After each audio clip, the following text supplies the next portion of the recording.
Okay, guys, ready? Yeah. All right, and welcome to the podcast. I am here with Samantha Dougherty. Yeah, I'm going by Samantha Amberg Dougherty. 2 last names. Okay, So. Amberg Dougherty. Yep. And I just recently, Will taught me how to pronounce your last name because Yeah. I've been saying Dougherty the whole time I've known It's Jake. Doc. It's got that hard K. And I should know that Dougherty. because his cousin's wife, Tiffany, goes by T-Row Doc Okay, on Facebook, so I should have got that. And I should say we are in the lovely home of William Wallace. Mm-hmm. I've been friends with Will for about 5 years. This is the first time he's invited me into his home. Only by necessity. That's right. And it's a lovely home. I like the Mr. Fancy Pants sink you got in there that kind of swoops down. I don't know who you think you are. Mr. Fancy Pants? I'm telling you. I've never seen a sink like that before. Casa de Fancy Pants. Yeah. Yeah, it's a good sink. It's highfalutin. Kind of that Home Depot. I've never seen your sink. Oh, it's You never seen my highfalutin. sink? Don't look at my sink. Not tonight. Not tonight. Okay. So I want to ask you guys, since this is the 11th podcast, I always say hello and welcome to the podcast. Should I stick with that? Yeah, sure. I like it. Okay. All right. We're going I'm with all it. about the intro, you know. Jake and I really love Serial, the podcast, and like the opener to that. Jake wants his own theme now. He just wants one for whenever he walks in a room or something. Or so Well, I every like. time he walks in the room, I boo him. Does that count? Aw. But no, I like it. I like it, James. Excellent. Okay, so I don't think I need the headphones anymore. We got great sound levels because I'm a master technician. Boom. Yeah. So Samantha, Yes. you work at Grovey. Mm-hmm. You're married to, let's say Jake Dougherty is married to you. Yeah. And Newly. Newly, yeah. You guys got married in January. In January. January 7th. New bride. Yep. Yes. So, Grovey, so for the people that don't know what it is. Yeah. So, Grow Ohio Valley, it's a nonprofit based here in Wheeling, headquartered in East Wheeling. And what we do is try to improve food access and food security in the Ohio Valley. So what does that really mean? There's a lot of people in our region who don't know where their next meal is coming from. If they do know where a meal is coming from, it might not be a nutritionally balanced meal, and that's another really important part of food security. It's not just having calories, it's having the right nutrition for your health. So we have a couple urban farming sites that are here, right in downtown, or right in East Wheeling, and then we also have a mobile farmers market that drives around all over a couple different counties. The schedule will be coming out soon. You can find it on Facebook or at grov.org. And we also have a lot of education programs. So we do school gardening, cooking classes for single moms with crock pots, trying to make fast food also healthy food. Excellent. I love That's gardening, awesome. so I'm glad that you guys do that.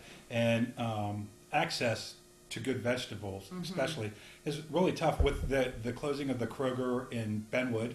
And there's really the Mount Deshaunel Kroger is the one main grocery store for the whole city. Is that in respects.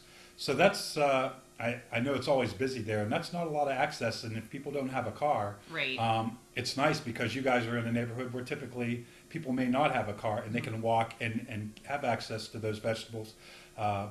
There's a documentary, you can get it from the Ohio County Public Library, and I watched it, and it talks about the lack of access to good food in the inner city, where most of the time people are shopping at bodegas, and so what you guys provide is a very valuable service. So I'm really glad to see that it's going on, and all the Thank people you. that I know that are involved pursue it with a passion, and that's excellent. Yeah, that was kind of what drew me to it. Everyone's really passionate, and I love food. I love food so much, and I really understand though that getting to choose what I'm gonna cook every night, like there's a privilege to that. Sure. And being able to drive to the grocery store after work when maybe like the downtown JWEx is closed, so like if you don't have a car, how are you gonna get there? So it's been really cool, and I've been getting to eat lots of yummy things, more coming down the line now that summer's almost here. Absolutely.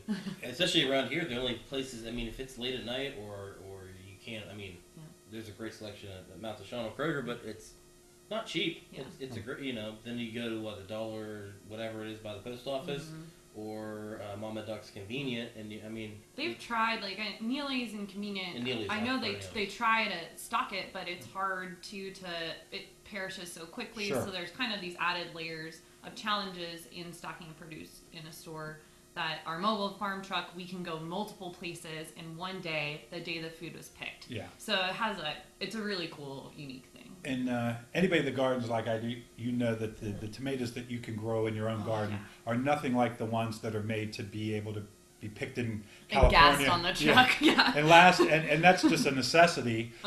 So you can't really even blame Kroger's, but just the quality of the vegetables that you get that are locally grown is so much better. And then you guys also have a lot of products.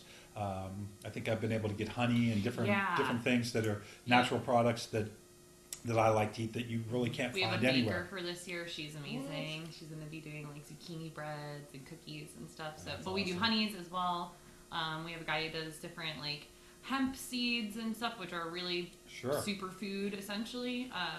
So there's some cool, we call them value added in the biz. I'm learning now, but things like that where it's local, fun local stuff that people are really passionate about, but maybe wouldn't be able to produce to level to get into a Kroger or something like that. Sure.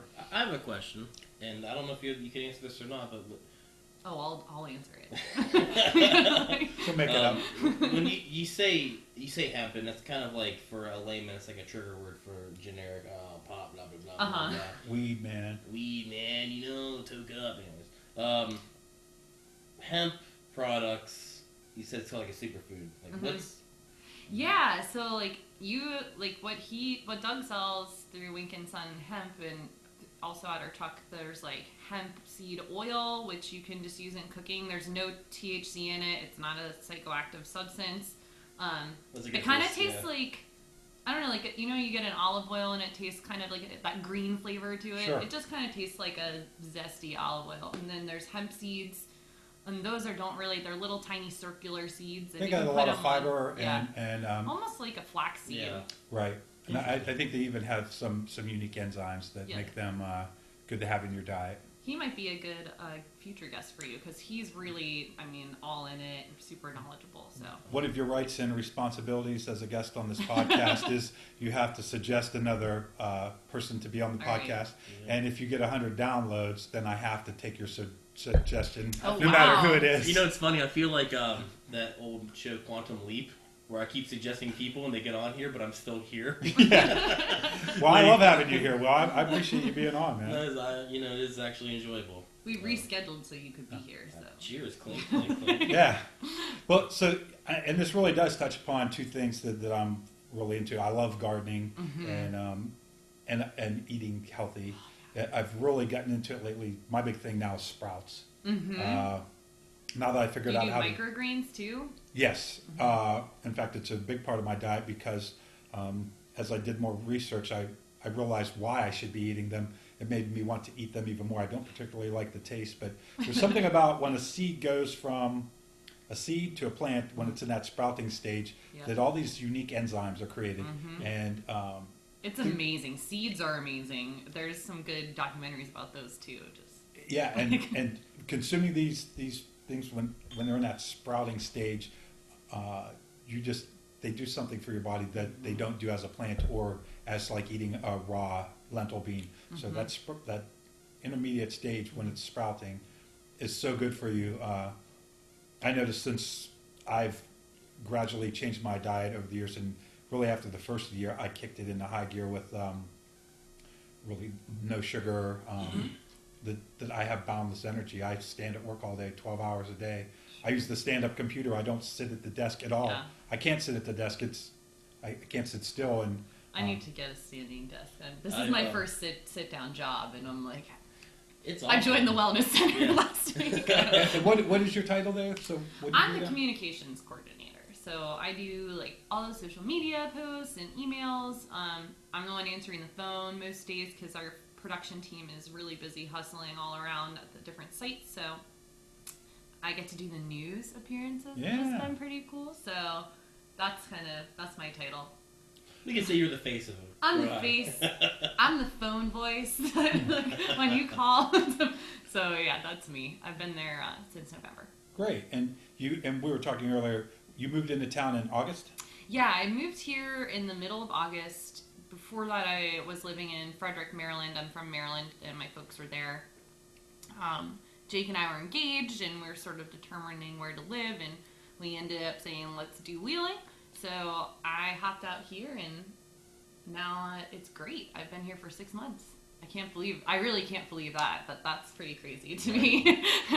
It seems like it's been a good fit for you. I know every time I've seen you out in Willing, you seem to be having a good time, and Yeah. you don't seem like you begrudgingly moved here at all. No, it wasn't begrudging. I mean, it was hard because I'm really close with my parents and leaving them, so now they're empty nesting, and they're like, my mom was calling me earlier and stuff. So, but I think listen that to the podcast. Yeah, but I really enjoyed it, and obviously Jake is someone that is very aware of what's going on in the city. He's the director of Wheeling National Heritage, so like he knows what's happening. But also, I'm a really outgoing person, and I really love the people that I've gotten to know here, and like Alex Panis, who you interviewed recently. She's like, I'm friends with her, and we're also networking professionally, so it's really cool. There's some really great stuff, I think, going on here. It is. It's and we talk about this, I think, on almost every podcast about how much we like living here and the people here. Now, you said that you grew up in Frederick? I grew up a little bit closer to DC, actually. In Maryland, we talk about what county you're from. I guess you guys kind of do that too. I was from Montgomery County, Maryland, and that's where I grew up. And then I went to school at American University in Washington, D.C. That's where I met Jacob.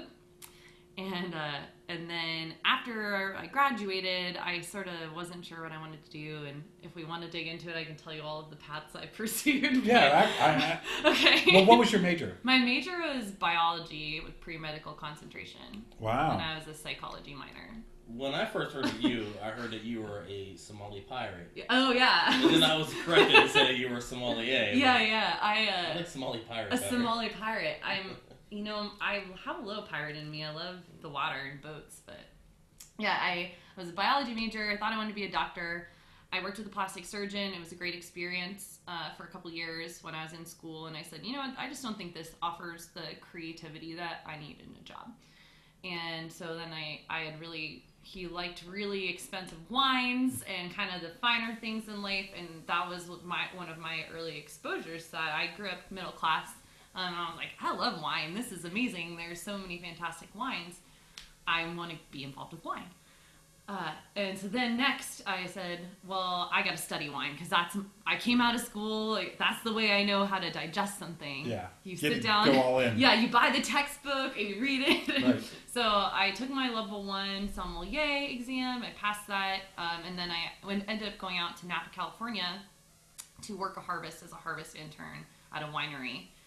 So that was another really cool thing. And I loved it. It was another really great time, but I'm a really hardcore Eastern part of the country person. West Coast is really awesome. I love visiting it, but I felt like an alien. Right. So you're absolutely right. It's weird, especially out that way, because I've been out there a couple times now. It's awesome. Beautiful. It's beautiful. Yeah. It's great. People but are It's unchanging, though. That's the part I didn't like about California, is it's perfect weather every day, and that gets old after a while. Right? You know, it's funny. My brother makes it soft. Yeah. My brother lived in San Jose, and we woke up, and every morning they wake up, they turn on the Weather Channel to see what the weather was going to do. After about the second or third day, I was like, guys, it's always the effing same. Like, just go outside and do whatever you want. That's the gig you want, is California weather person. Yeah. It's going to be pleasant. You could just record one. Back to Let's sports. go. You just do one report, and then you just have them play it every day. Oh, yes. Well, I spent about 15 days in Los Angeles, and I had a great time. I went to the different beaches, and at one point I was on Zuma Beach right before I went back to my hotel, and it's like a 20-minute drive. Got back to the hotel, turned on the TV, and they were doing a live news report from Zuma Beach where somebody had just gotten stabbed in the bathroom. Holy And smokes. so Wow. that was a little bit of a wake-up call that this is not the safe, beautiful It's place that you think it is. picturesque That you could die at any moment. So then you hit the knife. Then you... And just the crush of humanity was the part that was always unsettling to me. The fact that where I live now, I can be in Wheeling, which is about as much of a city as we have here, in 10 minutes, and anywhere in the city you can be in the country, really in 5 minutes if you know what you're doing. There, if you're by the beach, if you want to get out into the country, It's far. you're talking a half a day, depending on the time of day. Just neighborhood after massive. neighborhood after neighborhood, just humanity and It's got a lot of sprawl. lot of sprawl, and it just the geographical area of Los Angeles was ridiculous. But it was a fairly. I drove around the city. I ended up in Watts and Compton, and for the most part, I felt pretty safe in the city. I think maybe the sun and the great weather made me feel a little bit more at home and comfortable. Right. It was a great place to hang out for a while, but Living there is kind of a different never would I want to live there. No. I got a really crappy theory about my time in California where You probably don't want to hear it. Right? no, this is perfect for For a mid-level podcast. Yeah. I need 100 listens, Will. 100 downloads. This is it right here. But I feel like since the weather's always nice, people in California, I think any person needs to have some level of discomfort to be upset. Right. To give that spectrum of happiness and sadness. I You need the absolutely. sand to make the pearl, Will. No. Exactly. Sand makes the pearl. There, the weather's always good, so they just get really upset about really odd things. Yeah. And it's kind of, it just, whether it be like politics or environmentalism or, some odd, there's, you talk to some, I was walking through San Francisco, these people were starting shouting at me about, like, I don't even remember anymore. It was just like, so, I was like, oh, well, see you later, good night. We don't care about those things around here. Yeah, Right? exactly. They're upset about something. It's like, yeah, it's such an afterthought to us. Not that environmentalism or politics are afterthoughts, but you know what I mean. The way you approach those Exactly. topics. Well, and I definitely like the winter. I like struggling against the winter. It makes you appreciate spring and summer. Yeah. The silence of a snowfall is probably It's beautiful. Yeah. I really just like to. I like being forced to back to food, eat seasonally. Yeah. Sure. So I was tired. I was so tired of it last month. I'm like, all I want is it to be warm and to eat Nice a hot decent tomato, but I kind of like that forced cycle as well, not just on like my energy level of struggling against it, but maybe sometimes leaning into it and like it's okay to have a cozy night at home in the winter. And Sure. I do I have a lot of hobbies. I knit, I cook, I bake bread. What else do I do, Will? I do lots of things. I do lots. You do a lot of things. I did the calligraphy for my wedding invitations. That was a lot more fun in the winter. Right, because you don't feel guilty about being in on the night. People may not know this about me, but I ride motorcycles. And you might have mentioned it on a couple or all of these. And when it's a nice day, you want to be out. So the nice thing about winter is you park it for 3 months, more or less, and you focus on other things. And when it's a nice day out, I always have that thing where I want to be outside doing something to take advantage of the nice days. So like a day like today when it was rainy, I took advantage of the fact that I didn't feel guilty about being in the house working on different projects. Yeah. And it gives us a chance to explore those different sides of ourselves. And I think just the in winter where you have to struggle a little bit to get through, everything's a little bit more difficult. Human beings need that. I think we do better when we're pushing against something. If you coast too long, you get bored, and we manufacture problems if things are going too well. And so, obviously, sorry. No, please, it's your podcast. Well, thank you. let the woman speak. Will. Obviously, I love winter. We got married in the winter, which people are Right. What? Yeah, That is pretty that was a unusual. baller wedding. It was great. 10 It out was of 10. great. Would wed again. But it was like 13 degrees in Maryland that week we got married. Slight chill. Yeah. But I really love that, and like it's super trendy now. But globally, it's trendy. There's this term called hygge from Danish culture, and it's basically like the coziness of wintertime and being with people you care about, and candles, and just that whole thing all together. And that was like that's the thing I love about winter. I don't experience that the same way in the summer. That coziness. That's we're getting married in the winter. Your wedding would have been so much different if it was in the same location, same everything, except for it being summer outside. People would have been walking around the. It was at like a big antique inn from the 1800s. So it was awesome. A lot of people stayed there, and there's a Scotch bar. There's a Scotch. Scotch is better in the winter. I don't care. Yeah. Danny, Pat, and Alec, Barry, and I got really drunk. Made fools of ourselves in different facets. It's okay.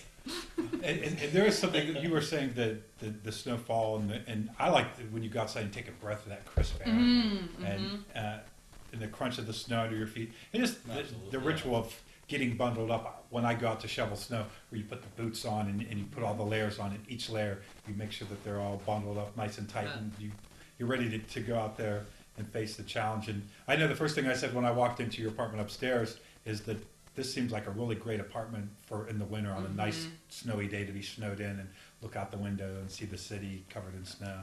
I'm looking forward to it. Yeah. Next year. We moved to our current apartment. We moved upstairs. It was getting renovated, and it's amazing. So.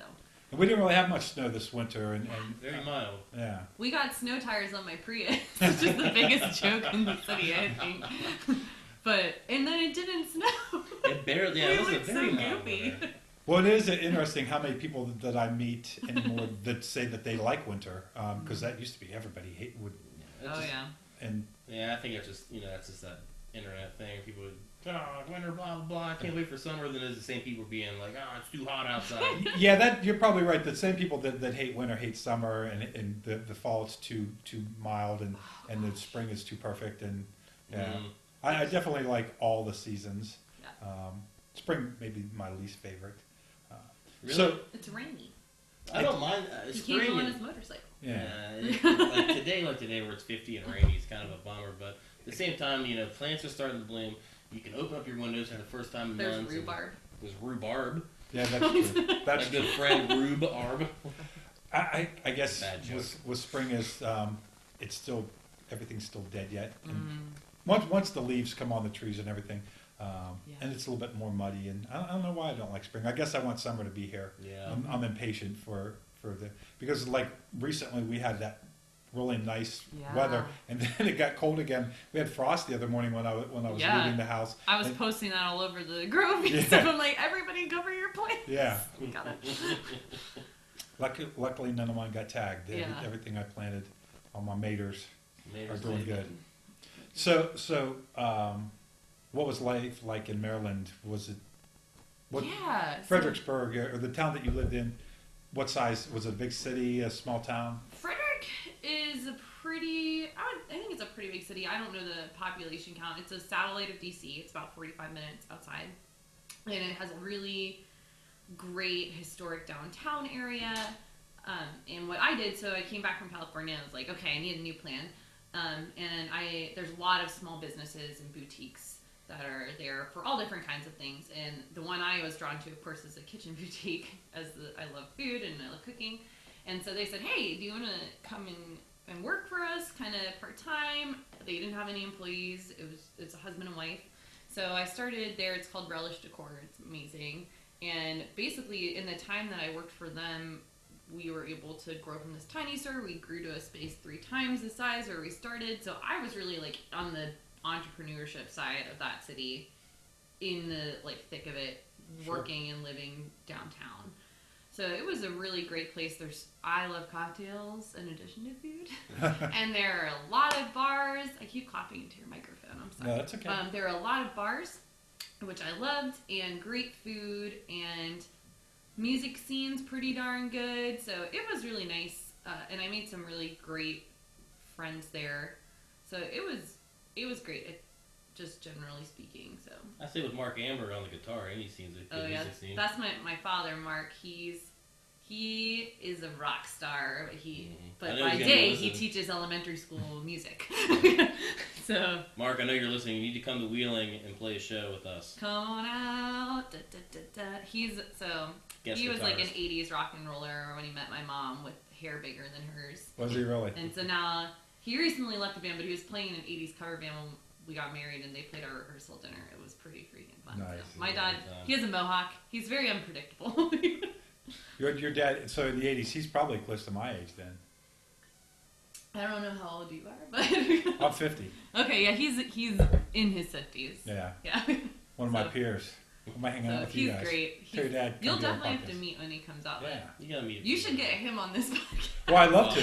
That would be amazing. That'd be awesome. So my parents, like I said, I'm just super close with them, and they're both really cool people. So Frederick was great. I got to live with my folks and kind of spend some quality time with them, and drink lots of good drinks, and work during the day, and sell beautiful plates to people. But then it was time to go, so I came out here. It was good. What's your favorite cocktail? Ooh. Yeah.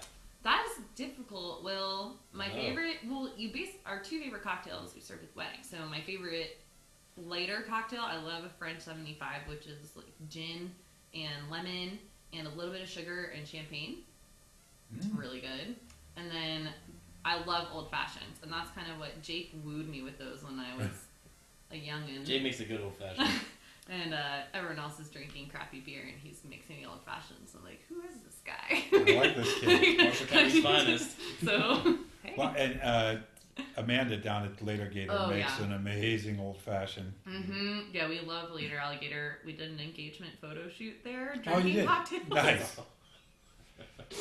That's how much we love cocktails, and Amanda and them. I just realized that she's like a legit mixologist, and a barista. That's Yeah, she's great. And she's really eager to learn. She was asking us, Jake and I love cocktails, so we go all kinds of bars. She's like, what books should I have? Like, what books do people want? And I love that she's not staying in the...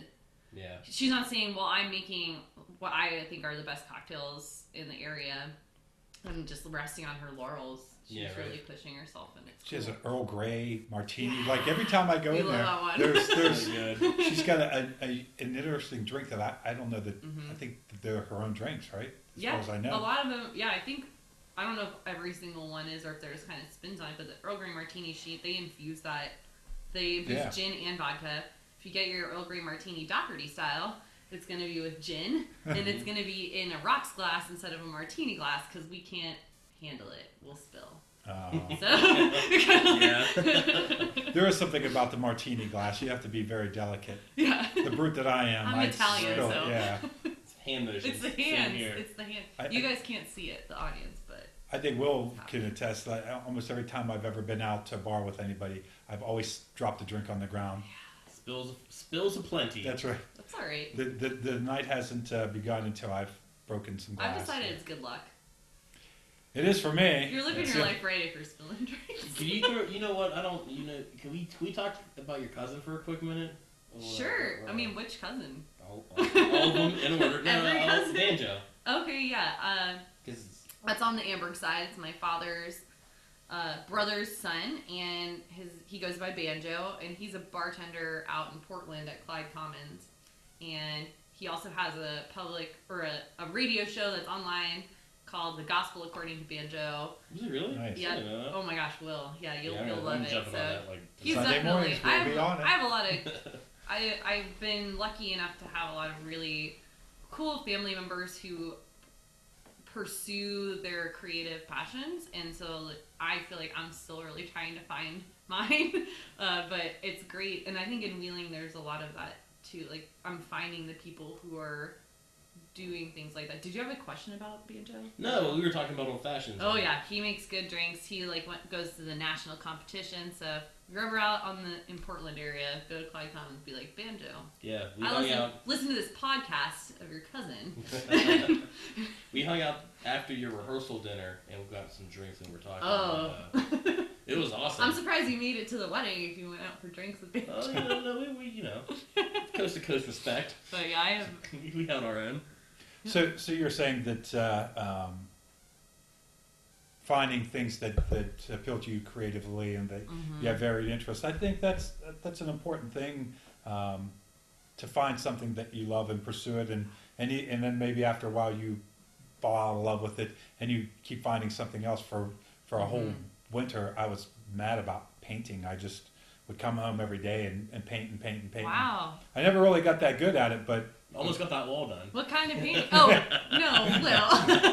That's a joke. What kind? Oil paintings, acrylic? Acrylics, and actually, I didn't know anything about painting, and I went up to the little art supply store and I bought colored gesso.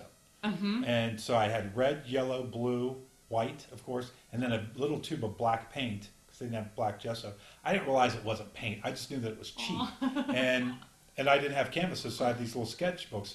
Well, it actually worked out great because the gesso dried really quickly, and so I do these really quick paintings, and I sometimes do 10 of them a night. That's cool. And then you get done, and you flip the page over almost immediately, and you could start on the next one. And so it was less trying to make a great painting as much as it was just exploring my creative side and staring at that blank piece of paper and just facing that blank piece of paper just facing sometimes, right? And since there was low stakes, I mean, I would do 10 a night. That sometimes I would just pick a color, I'd say yellow, and I would just start putting yellow on the paper. And a lot of them, you get halfway through, and but every now and then. Was it figurative stuff, or what were you? It was a little bit of everything, really. And I mean, I filled up probably 20 sketchbooks, and then I would go back. I get obsessive with things, as people know. And then every now and then I'd come up with something that would either be a figure or it would be something abstract, but I'd really like it. And then I'd get a thrift store canvas and I'd translate it to that. But it was cool. Fun to indulge in that. And now every now and then I go back to painting, but I definitely have a nostalgia for that winter when I don't think I even went out that much. I just stayed home every weekend and painted, and every evening. And so calligraphy. Yeah, I did calligraphy with those pointed pen calligraphy for any listeners who know about calligraphy. And I did it more of a modern style rather than like a Gothic style. So I don't know, you probably, like, if you've ever been on Pinterest or Facebook, it's just that a little less formal than what you're used to, but and it can have your own personality. So that was really cool. I took a class at this place called Meant to Be Calligraphy in DC, and it was like a couple hours long. Me and 9 strangers went and learned how to write with these pens, and I really liked it. And I was like, we're getting married. Wedding planning, there's a lot of decisions to make, and when you're trying to decide like who's gonna come, who's not gonna come, how many people can we afford to have, and there's all these questions. To me, it was, if I'm gonna invite these people, I want to put, like, it means something to me to put the time in to hand address them in this way that I think is really beautiful. So well, that's a good way to pick your guest list. You're like, I don't feel like writing their name. My hand's cramped. That they don't get invited. If you feel enough that you want to take the time to write their name, you're nice. writing their name in calligraphy. If they pass that test, then they can come to the wedding. So that was kind of a wedding spurred project, but it was really, I'd been wanting to take the class forever. I think it's funny though. That you said that you took the class, or you took the class and you did the calligraphy to help with the whole project, make that personal. But you did it because I was invited to the wedding. You did it so well. Well, your name's easy to spell, so it's fun to write W's. Just write that guy. You did it so well that I could have easily imagined at least half the people being like, she hired someone to do this. That's true.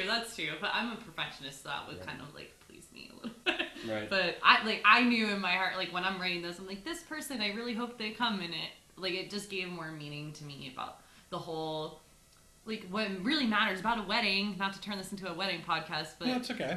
But it's not too much. It's not too much. Yeah. It's who's there. Yeah. Like. And what you're saying to each other in front of the people who are there. Otherwise, what's the point of a wedding? And if that means there's only 2 people there for you, then that's wonderful. And if it means there's 300 people there, that's wonderful. But that's why it was so important to me to do it, because I'm like, it was more for me than for the guests. Just so like, I'm like, yes, this person's gonna come. I really hope they come and witness our marriage. This is a big, meaningful time, and yeah, that was kind of... I think there's something to be said for with, texting and everything's on Facebook and you kids with your fancy internets. And the idea of slowing down and really taking the time to think about who you're inviting to your wedding, or taking the time to sit down and enjoy a meal, and that the idea of acting with a certain... Intention, right? Yeah, that was the goal. And I see that is more and more people, as we get pushed in the other direction, that you see people seeking out those experiences that are really meaningful. And I always talk about the podcast on the podcast, but one of the things I like about it is it's a very intentional conversation. It's not just 3 people in the bar bullshitting. It's a little bit more focused, but still casual.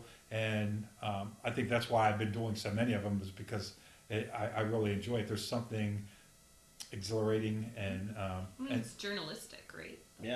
Sure. It definitely taps into a different part of your brain than when you're just having a random conversation, I guess.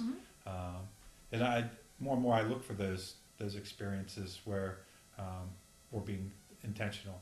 Do you have any other hobbies that you, or maybe something that you haven't started yet, but that you've been wanting to get into? Because maybe somebody will hear this and be able to help you. Yeah. Let me think about that. I'll tell you, while I'm thinking, I'll just tell you about things that I do that I'm interested in finding other people who are like-minded, who want to do it. I love knitting.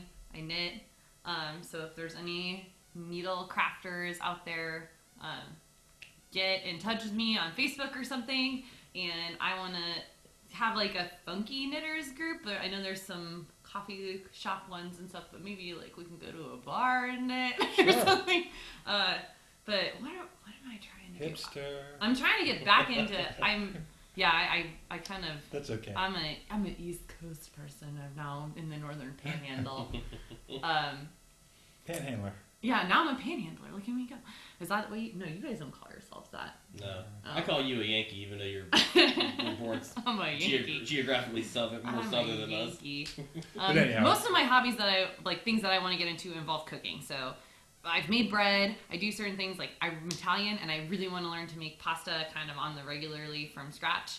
I think that would be really, really cool. And then I'm taking Master Gardener's course. So nice. I've only dabbled, we grow a couple tomato plants and some herbs, but nothing major. And so at Grow V, I've been really inspired and said, I want to know how to do this. I feel like an idiot around these people. They don't treat me badly, but I just have no idea what I'm doing. I step in the bed by accident if there's nothing growing out of it. So I don't want to do that anymore. I don't want to embarrass myself. So that's something I think that anything I can do to be more self-sufficient and do things more small batch, locally made, and if that means I have to make it, then that's cool. It's not a problem. So things like that where I can be more self-sufficient. Is there a certain style of food that you're interested in cooking? You mentioned the pasta and the bread, or yeah. Well, I'm drawn to Mediterranean. That's my culture, my ancestry, I guess. So I love that. But I think I'm open to anything. If there were cooking classes downtown, I think that more pushing the envelope is better. I've never made a tortilla from scratch, and I know there are people in the city, I know them personally, who make, and I want to do that. Been there, done that. Yeah. Yes. So things like that, or Good Mansion Wines is down the street, which definitely I love living near there. It's great. Yeah. But wouldn't it be cool if, I'm not going to make a croissant every weekend, but wouldn't it be cool if I knew how to make a croissant? Yeah. So I think anything like that I really find joy in novelty, and I don't mind that that's childlike. I kind of embrace it.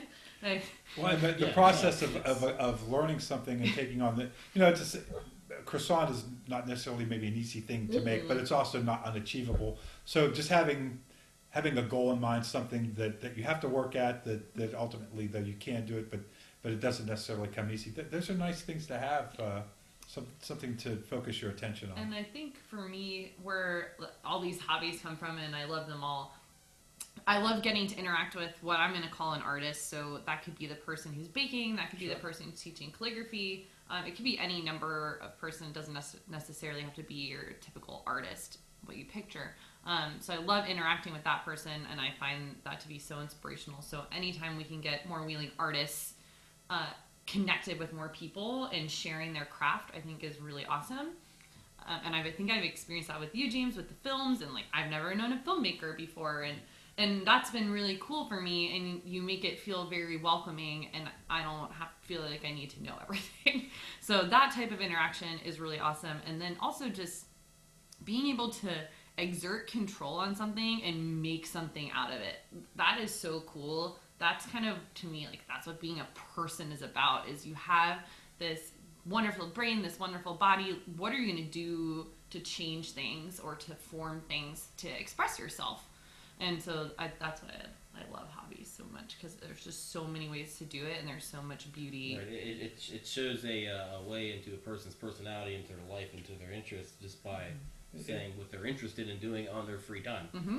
It gives you more personal depth. Yeah. And it's amazing what I've learned, because I'm big into all kinds of hobbies. And what I find is I learned something with one hobby seemingly unrelated to the other, and I think working towards a goal, I've learned so much about life through filmmaking, how to interact with people. Just my interest in nutrition has taught me to act with more intention with how I live my personal life. So it's also affected how I take care of my personal living space and how I organize my life and my time and all these different things. That's really cool.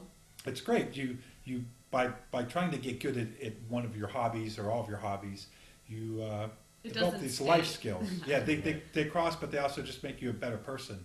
And I think you're right that the artisans that we have in the area are artists. I know on the Ryan Butler podcast, I refer to him as an artist many times, and I've also talked about Scott Anderson, who's building a motorcycle for me that's as much of an artist as anybody I've ever met. He would be considered a mechanic by most people, but I think he's building something from components, yeah, and that's what art. The skill and the creativity is is there as much as any artist I've ever met, maybe even more for both those people. And there's not a lot of pretentiousness too, especially in the kind of new wave. Obviously, I'm new to wheeling, but I've heard a lot about it. I've been dating Jake for many years, so I've been coming out to wheeling occasionally, and so seeing that new wave of people coming forward and saying, here's this thing that I'm passionate about, and it could be, it doesn't matter what generation they're from, but maybe now they're just finally coming forward with what they're doing. And that is so powerful in the fact that they don't have so much ego and pretentiousness. So coming from the DC area, everybody, it's like, who do you know? Who do you work for? And there's a lot of that atmosphere around it. And I don't feel that here. And so that makes it really cool because it feels so much more accessible, even to me as like I'm a non-native. People don't know me, like, and that's a thing here. And we like people don't know you if they don't know your last name. You ain't kidding. Like, so, but the fact that I still feel welcome by these artisans who I'm watching what they're doing, I'm like, do you know how amazing what you're doing is? And I don't think they do all the time. And everybody's kind of doing their own thing. And I noticed in the spirit of support and cooperation, Katie McKinley is doing her clothing line. I'm wearing leggings from her. That's why I thought that was. And you're also in her. They did a photo shoot with a bunch of different women. Yeah, I think Alex and you were in it, and so you see everybody supporting each other. West Virginia women are amazing. Just gonna throw that out there. I've met so many. None of them are here with me tonight, but you're here with me in spirit, and you'll listen. Now, are you saying West Virginia? Is that a group? Is that a formal group? Or No, are you just it's saying not. Women in West it's Virginia? just like a lot of the. I mean, I'm interacting with mostly young women, but I just think there's so much power and resiliency, and it's really been fascinating for me because, like Will was talking about with the California people, they don't experience a lot of discomfort. Well, in this state, like, unfortunately, because of circumstances beyond people's control, there is discomfort for a lot of people, and it's how you react to that makes you who you are. And I think that, like, just for me as a woman, sometimes I think people say, women, we're catty. It's hard to break into friend groups. I feel like there's been an effort among my peers in this state, not just in Wheeling, to say, like, hey, this is what I'm doing with my time. What do you want to do? And networking, and like you said, with the photo shoot with Katie was so fun. It was like 10 of us all got together and just hung out for a day, and it was about, it's body positive, so we're all different shapes and sizes, which can be hard to, it's not always the way the world feels for men and for women.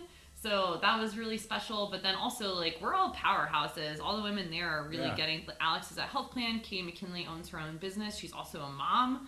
And then we had Allison Skiba. She works for the city. There's all these really cool people who are actively doing things, but also, like, they're just girls who want to drink pink drinks together. Right. Well, and you can be both, right? You can be a girl. It's important to be both. Yeah.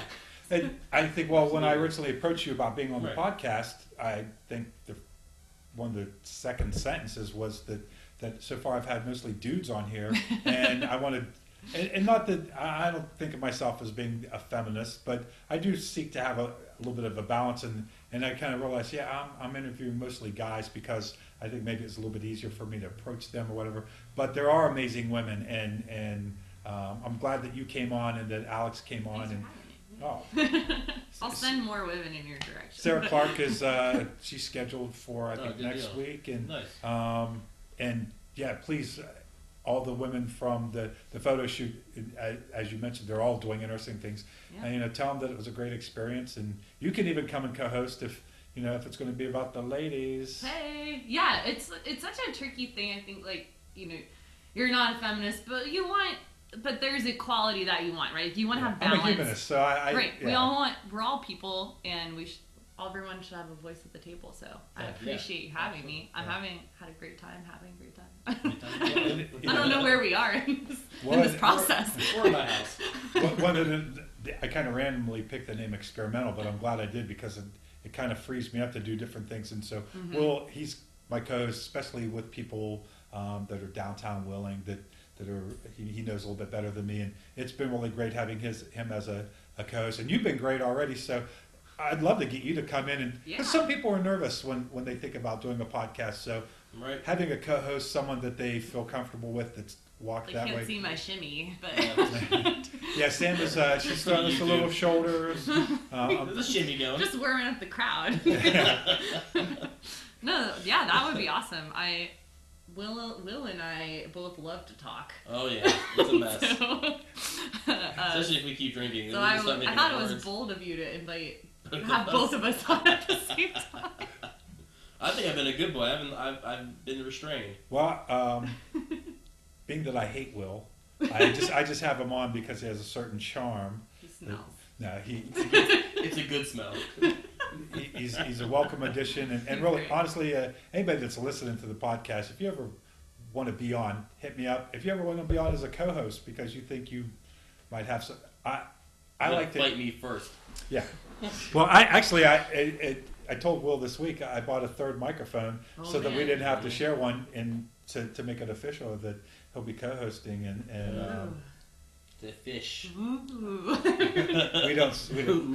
I think both of these are connected to the same channel, so it's not going to have any stereo effect. Darn. Let's keep the 20-something lingo limited. All right. Twerk. Are you Dab. All right. Well. I'm sorry. Oh my goodness. So, sorry. Hobbies that you would like to do in the future? Anything come mind? And you too, Will. Is there anything that you've always wanted to do that you haven't had a chance to do yet? I mean, more acting stuff, because I did musical theater growing up, but when I know you do the movies, and I'm like, that sounds interesting. So my ears are pricked up on the film world. Well, and I still have you in mind for Sassy Assassins. Yeah. And I think I have a pretty good ability to determine who I think would be a good actor just from meeting people, and definitely when we were talking up at the Highlands, I get the sense that you would be a natural, and so I'd love to get you in on another project before we get to that one, because that one is kind of taking it's all right. Hey, it's tough where it's a superhero movie. Yeah, exactly. It's a superhero movie that's features all women, and so I love the idea, but I don't know how to write it, so it's taking forever. But I think other than that, rather than I have a specific hobby in mind, I really like the sense of community that comes out of having a hobby. I feel like a lot of the ones that I do right now, I'm kind of doing on my own. I cook and I invite people over, of course, but I want more of a social hobby. So I don't know what that next hobby is, but if whatever it could be the workshops that the young preservationists might do someday about how to fix up a plaster wall. Yeah. I just want to be kind of where people are and doing something that they're passionate about, and that's really what draws me to things. Is have you ever heard of the Start With Why? Have you ever heard of that concept? No, I haven't. Okay, so there's an author named Simon Sinek, and he wrote a book, and he also has a TED Talk, which is those brief PowerPoints online. They're super inspirational. Love TED always. Talks, yeah. So his is start with why, and it's this idea of you have the how, the what, and the why, but really what matters is the why. So why are you doing anything? And for me, it's like I want to bring beautiful things to people, and having both of those things in one place, which is achieved a lot of times through my hobbies, like that's what resonates with me the most. It's not necessarily the thing or the person, it's the joining of those two things. So I like to be wherever people are inspired about what they're doing. So I'm like the one dragging people. Well, Will's been dragging me lately, but like People's University, I went to that 100 times at the library. Yeah. Awesome. And like I'm the youngest person in the room, and I'm like, Jake, I'm at this cool thing. Have you been here? And so anything like that, where maybe don't assume it won't appeal to young people. Yeah. I think a lot of people just don't know about it. Yeah, I think general enthusiasm, whether it be through watching How, or it was Dr. JWExPod last night, talking about just history of wheeling or history in general. That enthusiasm, you can't hide it. Yeah. If you're and it's so magnetic. Yeah, right. Watching somebody or interacting with somebody doing something they're very passionate about gets you excited not only about that, but excited about the things that you're passionate about. It helps build. Seeing someone that's passionate about anything, yeah, it makes you. For me, at least, excites you about I don't know if that's pursuing something more actively. Yeah. The People University thing, that I kind of saw that was going on, but I didn't know what it was all about. And they need to do a better job. They're kind of low key. Well, they have I think it's like minuscule budget too. It's yeah, hard when they can't really do much advertising. And the crowds are good, but the crowd's always like that retiree. Well, so what I see is that you two have an appreciation for it and an excitement for it, and every Tuesday, come on out. Yeah, well, 7 o'clock in the basement of the library. I think take it upon yourselves to promote that. I more and more I try to the extent that anybody pays attention to what I say, but I've been trying to promote what's going on, things that I find interesting in town. So send me an invite, or I have a good habit or bad habit of if there's something going on to go through my friends list and invite 50 people. I think it's a good habit. People need to be. They can always disregard it if they don't want to go. But it's a Facebook invite, right? Yeah. You're not calligraphy envelope invitations for them. And if 5 of those people go and get an enjoyment out of it, then that's. Well, and they're going to tell more people too. Right, and that's how things grow. So I think I encourage you guys, those things that you're passionate about or that you found that are the hidden gems, to share those with other people. Yeah. And peer pressure them. Peer pressure. Get them out there. You know what hobby I'm actually looking to get back into? Tell us. I haven't done this since high school. Basket weaving. Love me some Longavers. I would like to get back into stage acting. Really? So I did that in high school under Tim Thompson. Man. Yeah, Towngate. It's just a time thing that I've never gotten around to doing, and I missed the auditions and You had like 11 Facebook reminders, probably. Yeah, and they're all gone. Well, I really enjoyed working because Tim was my teacher in high school, and we did a couple shorts. Tim who? Tim Thompson. Is he at Towngate now? Tim Thompson is the director of Towngate. Yeah. Okay, sorry, I'm so. No, that's okay. This is the outsider person. Yeah, you ain't from around here, are you? Okay, well, and anytime Tim's name comes up, which it has several times on the podcast, I have to say, man, you gotta get him on. Well, yeah, and I've already talked about it. He's a very busy man, and we'll bring it to him. I always mention that independent films wouldn't be anywhere without Tim, because early on, I went to him and somebody introduced me to him, and he looked at my scripts and he encouraged me to keep going. And, awesome. And really, just a good person. Good person, great energy. I think that Towngate is one of the great things about the High Valley, and Tim and P.D. Gregg. Those two guys, the amount of work that they put in to pull off these shows, and the openness that they bring, and the encouragement that they provide to everybody. They got a comedy coming up, right? Oh, Wilderness. Yeah. Tomorrow night, I think it starts. Wow. There's lots happening, and then there's a whip thing too, right? At Towngate. Yep, we're doing a movie night there with one of your movies. Yeah, they're going to show Things That Go Thump, our 5-minute horror show. I'm going. Facebook's going to tell me. Yes, and then we're going to have an encore presentation of Need or Greed. Oh, and that's right. Starring Ron Scott, Corey, awesome. Jackson, and Ron Sr. I was at the real premiere. Yeah, no, it isn't a movie. I won't wear my furs. So, the nice thing about how that came about, Alex approaching me, kind of brings me to a topic that we kind of touched on a little bit earlier. Mm-hmm.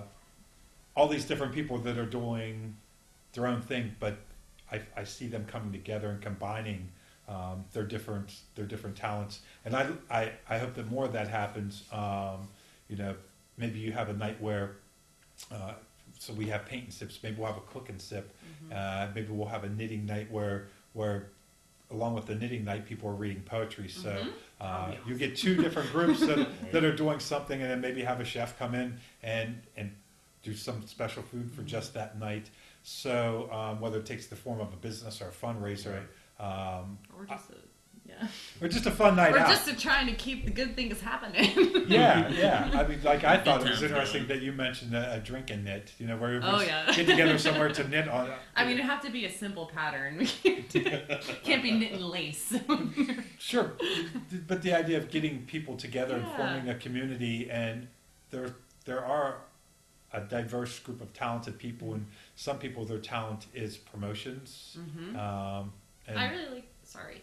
no, that's okay. I think that having a lot of people that is their talent to promote Mm-hmm. and organize really helps for the people that are artists, Yep. so that they can do those things. And Make their art. and I definitely see people working towards finding those synergistic. Yeah. Cross pollination. I hate all those words, but Yeah. I like what they mean. Mm-hmm. And if nothing else, I hope people that are listening to this will kind of get that idea in their head, where they try to think of ways where they can take something that they love, and maybe someone that they love or that they're at least fond of, Yeah. and figure out a way to work together on a project where they can kind of bring two different things together. Yeah. Um, Like what Alex said, just give a shit. yeah, just give a shit. She's awesome. Right.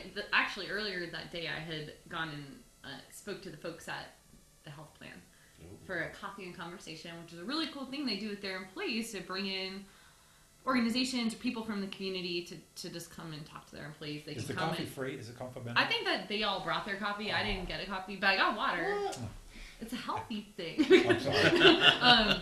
But during that time, we were brainstorming all these ways to collaborate, and I said, this is so great because I can't do everything. I'm one Sure. person, and it's so wonderful to interact with people who give a shit, and who are buy into the fact that you give a shit, and then say like, let's see what we can build together, and it's amazing what you can build when that does come to fruition. I'm so excited. Like I said, I know her socially, and now we're interacting professionally, and I was listening to her podcast with you guys, and she was talking about that. We said the same sentences to each other 6 hours ago, but it's so true. It wasn't.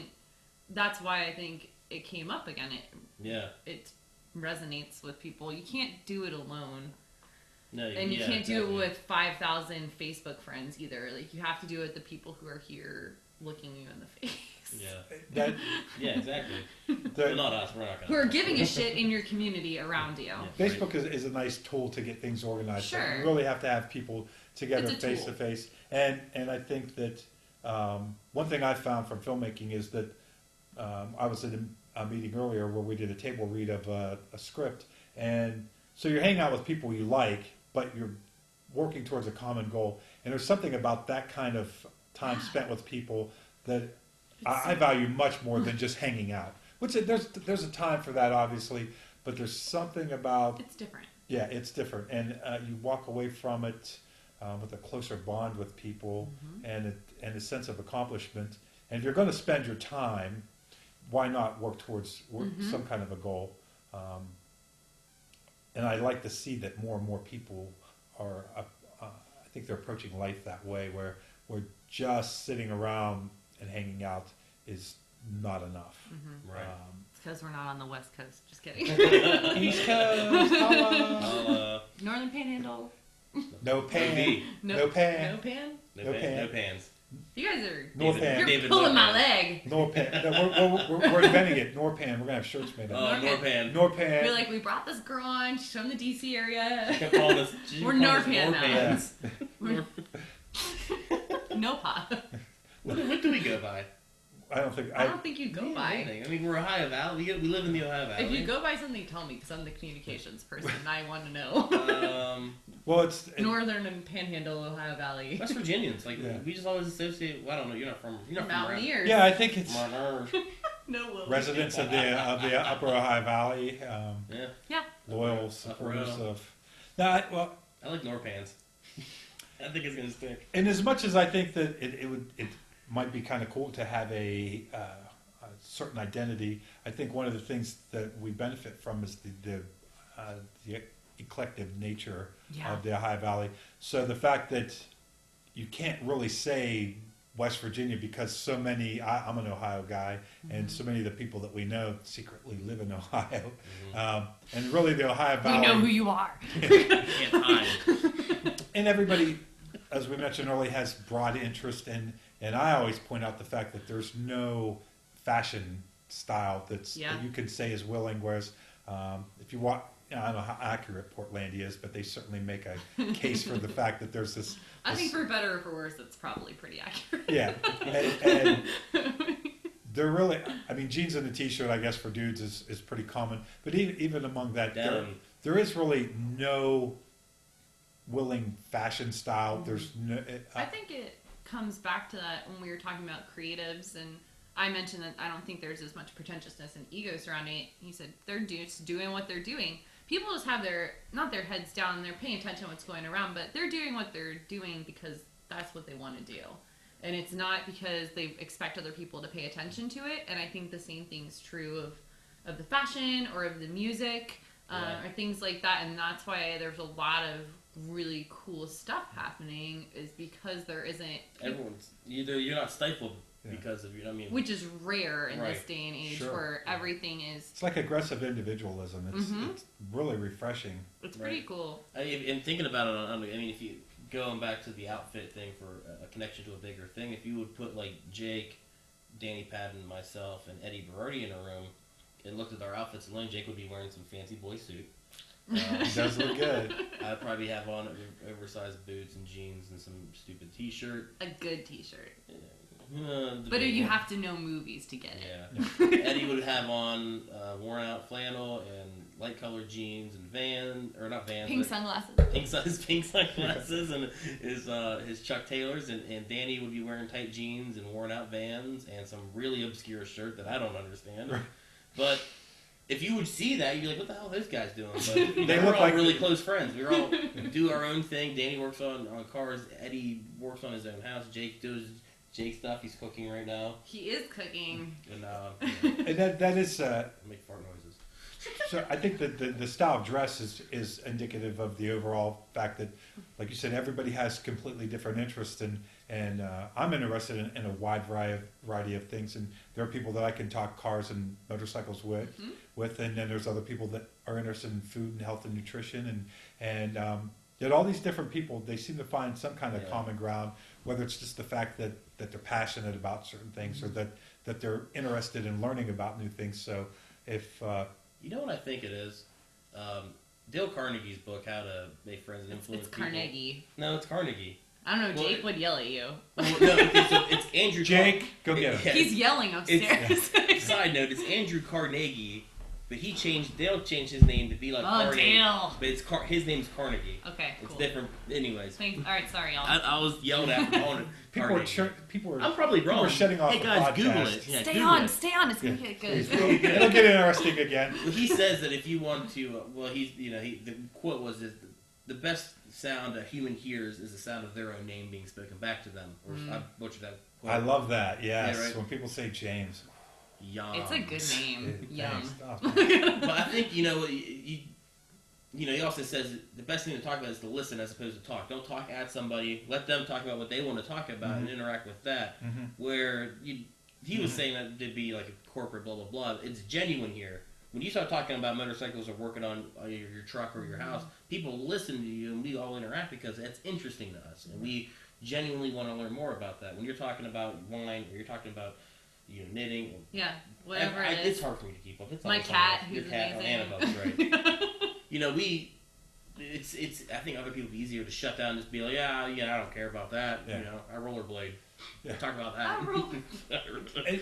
And part of it might be just the fact that it is a smaller community, so you can't seek out people that are exactly like you. That you have to embrace the eclectic nature of it, and once you do, then that becomes the way you look at the world, and so that the area shapes you as much as you shape it. I don't want to get like too deep. No, get deep. This is not. This Get is deep a as the deep. ocean, This is son. a deep episode of the experimental podcast.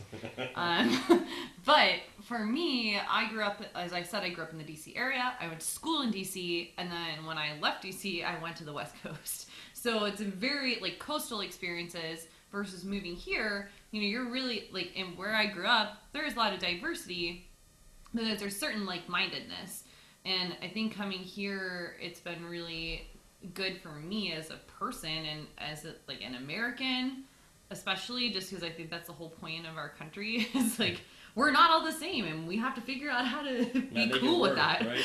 It used to be the melting pot. It still is the melting pot. But it, like I don't even know if that's it's like I don't know if that's a right word because I'm not becoming you, but we're learning to connect. It's that rugged individualism. Like I still, Yes. it's I would say the state and the city and stuff were scrappy. That's what, and I feel that here in a way that I've never felt anywhere else.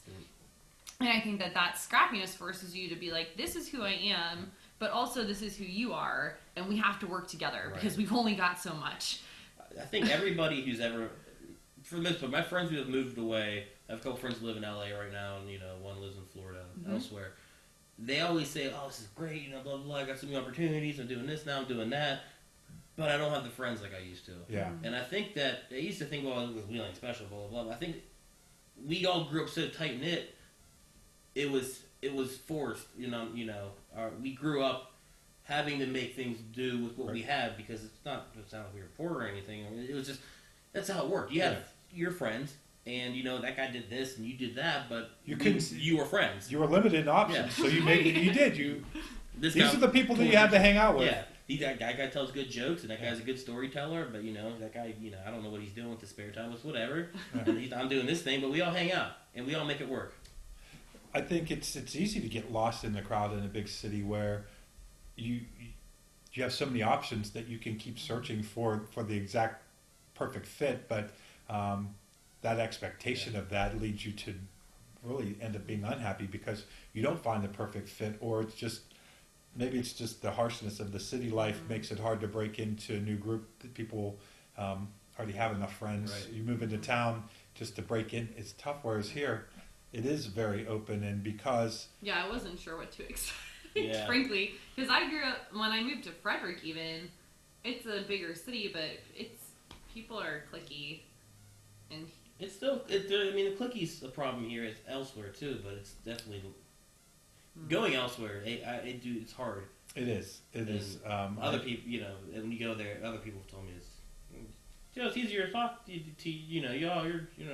I think in the big cities, James was saying it's easy to get lost in absolutely, it. Lost in the shuffle. And I think that the alternative to getting lost in it is clinging to the thing that you do identify with. Yeah. And then you're like, well, this is my life raft. I don't really know who I am. I don't know, not only that, but who am I in this context of the place that I'm living in. You build your smaller society inside that space. And I think Wheeling, like, I'm having to do a lot of soul searching, like, who do I want to be? And not in a bad way. People are very welcoming, but I see them being their authentic selves, not to be a hipster and corny, but, like, people are who they are here, and it doesn't have a lot of fluff around it. Yeah. So, seeing people that are exploring different aspects of their life, when you see that, on one hand, it does motivate you, but at the other hand, it also challenges you to, well, what am I doing with my life? Yeah. And, mid-20s crisis. Yeah, I think that's the yin and yang of life, that things that inspire you also to a certain point challenge you, and maybe if you're not where somebody else is, to a certain point maybe makes you reflect and be a little bit depressed. Look what they're doing with their life. And I mean, I certainly see people that I admire, and they both inspire me, and at the same time I'm like, wow, I could be doing so much more. That's okay. They give you humility. That's what I call that. We're like, wow, they had similar resources to me and similar amount of time as Yeah. me to use those resources and look at what they're doing. Well, the nice thing about being in a supportive community is I think life has a way of making you humble, whether you like it or not. So if you can surround yourself by people that are supportive, and I know for me, a few kind words every now and then from people goes a long way to encourage me to keep doing things that I'm interested in. And at this point in the podcast, this is where I use the advantage of having Will as a co-host, that I take a restroom break and allow Will to take over. Someone's hydrated, it's not us. I'm hydrated AF. You guys you can use profanity. I don't mean to like fuck. Yeah, let's get that E. Let's earn it. Let's earn that E. All I said was the S word. Samsonite, yeah.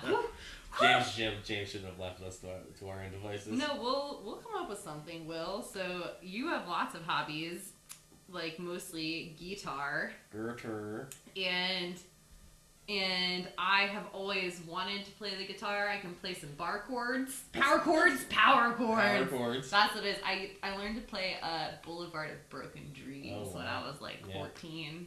It was your awesome. dad's a music teacher. Like, he could have taught me, but it's hard. Like, I love my father. He doesn't want to take work home. He's like, I can't do this. I'm doing this to these kids all day. No, I'm a perfectionist, and so guitar, I have relatively small hands, and they were even smaller 10 years ago when I was trying to learn guitar. Right. And I was just like, bruh! My dad had all these Les Pauls, and I'm like, my hands, they don't fit. They're so heavy. so I got a Strat, and I dabbled a little bit, but I was gonna be a doctor, Will. I didn't have time. Didn't time for all that. But now I do. Maybe you can teach me. I'm not that good. I don't care. Well, we'll figure it out. No, I like playing guitar. Who taught you? I taught myself. From the interwebs? Yeah. So I had my guitar. My mom bought me my guitar, my first one in 8th grade. No. Why? I wanted one. Okay. And as soon as I got one, it was 5th grade. What bands did you like then? Oh, jeez. Who was your inspiration? In fifth grade? In 5th grade. You know what? I just started listening to the Smashing Pumpkins. In 5th grade? Yeah. No wonder you are the way you are. I'm a mess because of that. Because you listened to Smashing Pumpkins when you were 10 years old. I still do to this day. Oh, I love them. Yeah. When he was 10. Yeah, I my was brother had their greatest hits CD, so 10 would have been. It's all right. I'm not gonna do this math. Yeah, no math on the podcast. It was after they broke. No math on the podcast. After they broke up. No, it was. They had a greatest hits CD out, and he left it when he went to college. And your mom was like, "What are those sounds I hear coming from my son's room? He needs a guitar." Yeah, my mom was pretty chill. She's like, I don't know, whatever he's doing is not breaking anything, so he gives a crap. I love the Smashing Pumpkins. You left us alone for too long. No, Oh, here's a funny story about my mom. Visually, you guys can see. The lovely Chris Wallace. Lovely. She is an absolute saint. My coworker and friend. So, if you guys can see, there's a giant scar on my hand. It's about 1 inch, 2 inches long. It runs down the middle of my palm. I broke that in 8th grade playing football at St. Michael's Parish. Go Mustangs. Holla. Yeehaw? I don't know. No, it's no holla. yeehaw. Just nothing. No, you say holla. You say holla. Should I make it like a horse noise? Yes, now, right now. You didn't think I would. I didn't think you would.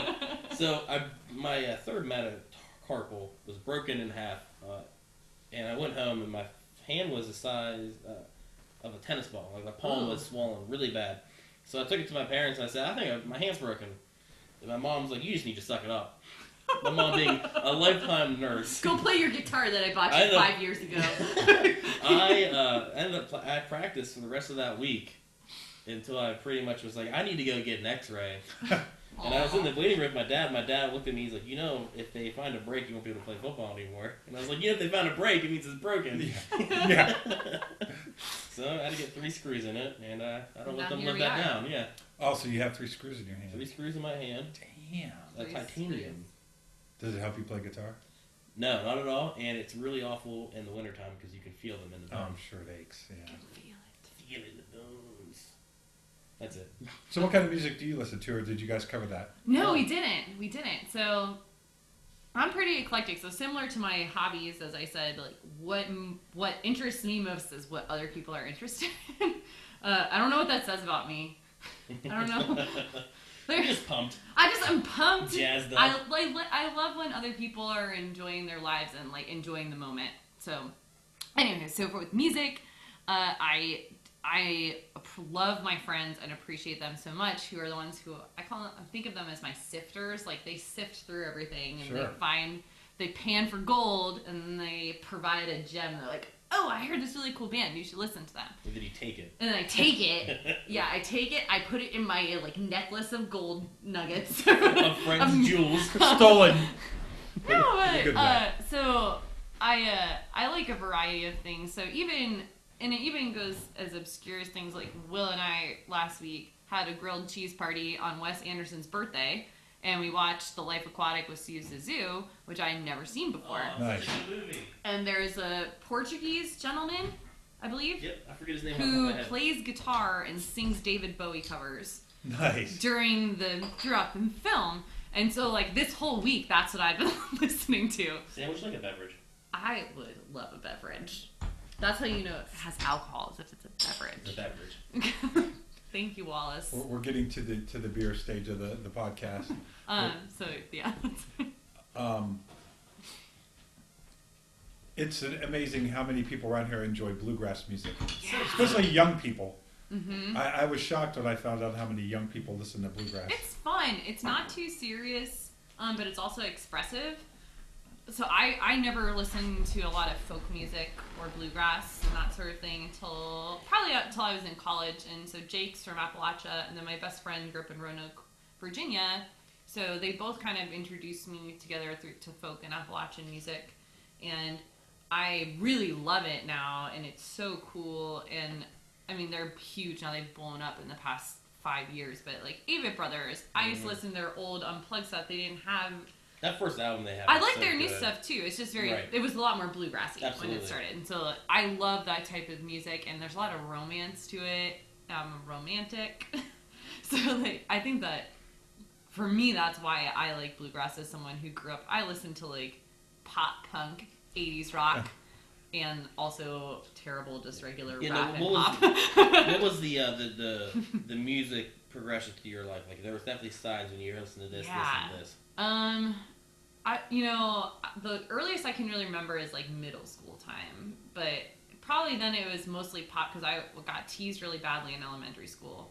And I had glasses and I just got made fun of all the time. And in middle school I was like, this is a new era. Like this is not going to happen anymore. And so I You found the biggest kid in school and punched them. Like, yeah, I punched everyone. I just like would just go around punching people. Punching Sam. That's what they called you. But, so I'm like, all right, cool. Like, people like music. I like music. I was singing in choirs and stuff, but that's not the same as what people listen to for fun. Right. So, like, what do people like and what is interesting about that? So, like, I think there's something even now in music that I hate. If other people really love it, like, I can kind of get into it. Yeah. And so it started with kind of, like, pop music. My parents brought in that, like, 80s, but kind of 80s alt stuff. So a lot of Joe Jackson, Pretenders, so a little bit of, like, funkier things. Yeah. And then, I mean, just, like, terrible 90s, 2000s rap music. Like, the worst stuff ever. That was such a formative part of my lives. I liked No Doubt a lot. Gwen Stefani is a powerhouse. So female vocalists have always been really cool to me because I was a singer growing up a lot. Like, I sing in state choir. That was a really big part of my life, so it's kind of weird to me now that I don't do it anymore. You know, I was in the choir in high school, too. Well, we should start a choir. We should start a choir. It's funny, I had a girlfriend at the time, and she's like, you need to join the choir with me so we can... This is a true story. So we were dating, and she's like, you need to join the choir, and I was like, yeah, I'll join the choir so you can hang out. I think it was either before or after school, I don't remember. And then, like, maybe 3 weeks later, she dumped me. Ooh. And then I was like... So and then you're like, were you a tenor or were you a bass? I was definitely a bass. Definitely. He was definitely a bass. Actually, all of us were bass. I don't think we were that organized. But I went to the choir person who was also like one of my teachers, and I was dumped me. I gotta leave. I was like, all right, so I have no reason to keep coming back, so I'm just not going to. Was he like, look at all these Sopranos? She was like, no, you're not. You're coming back, and I was like, but I don't. Oh, she. I don't want to. Yeah, she's signing genders. I know. Kick me off the podcast. Then I was like, yeah, okay. I guess I'll just keep coming back then. That's cool though.